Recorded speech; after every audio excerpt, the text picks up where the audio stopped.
Good morning, Magic!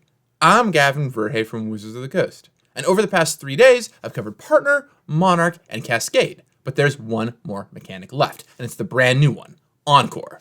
How did this end up in the set? Let's dig in today. For Commander Legends, I was the vision design lead. What that basically means is that I did the initial design on the set, and then I handed it off to someone else. And in this case, that person was Jules Robbins. When I handed off the set to Jules, it already had Partner, Monarch, and Cascade in it. They started playtesting the set and discovered two things the set was a little light on. The first was a mana sync mechanic. In Magic design, a mana sync mechanic is a mechanic that appears on a bunch of cards you might already be playing anyway, but that you can spend mana to activate when you have a bunch of it lying around. For example, Monstrosity is a great version of this. And of course in Commander, the game is going to go long and you're going to have tons of mana lying around. So mana syncs are very, very important. The second thing the set was light on were big splashy haymaker plays, the kind of things you'll normally see in Commander games. Commander is a format known for its ridiculous late game plays with huge amounts of mana. But how are you going to do that when your deck was mostly commons and uncommons? Encore, called Last Hurrah in design, was a great solution to both of these problems. It gave you something to do with all that extra mana late in the game, while also making your early game creatures become these huge late game haymakers. The way that Encore works is you pay a creature's Encore cost and exile it from your graveyard. Then for each of your opponents, you get a token copy of that card that can attack that opponent this turn. And at the end of the turn, those tokens are sacrificed. You'll often find it on cheaper creatures that have a dies, enters the battlefield, or attack trigger, because you'll be getting that trigger for each of your opponents this turn. Additionally, because Encore is creating a bunch of tokens, there's some great synergies in the set with it. For example, the white-black draft archetype is a tokens-based archetype, which Encore is great in.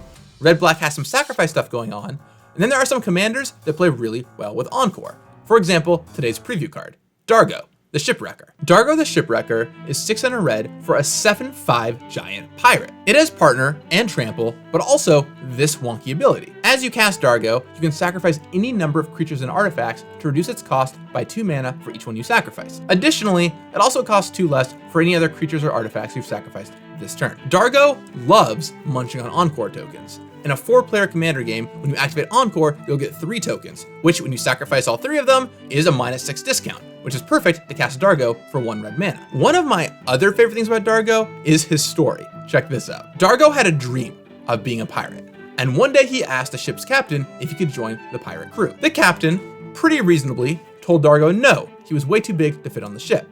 To which Dargo responded by reaching over to the ship, grabbing the figurehead, and snapping its head off. So given that, fearing for his life, the captain welcomed Dargo aboard. And of course, the captain was totally right. It wasn't long in their journey until the ship crumbled under Dargo's immense pressure. So, Dargo swam over to a nearby island, where he's been ever since. Occasionally, new ships will come by and try and save him, and he just sinks those ones too. It's a tough break for Dargo, but he has definitely earned the name Shipwrecker. I'll talk with you again tomorrow when I have 4 more Commander Legends preview cards to round out the week. In the meantime though, may all of your great performances get a wonderful Encore. You got this. So early on, when we were reviewing all the possible mechanics we could put in Commander Legends, one that really caught my eye was Cascade. But the reason it wasn't structural, it was just that this was the right place for the mechanic. The chances that we do Cascade again in say Standard are really, really low because of the problems it caused last time. But in Commander Legends, the cards will go right into Commander, which is the format where it's most fun. So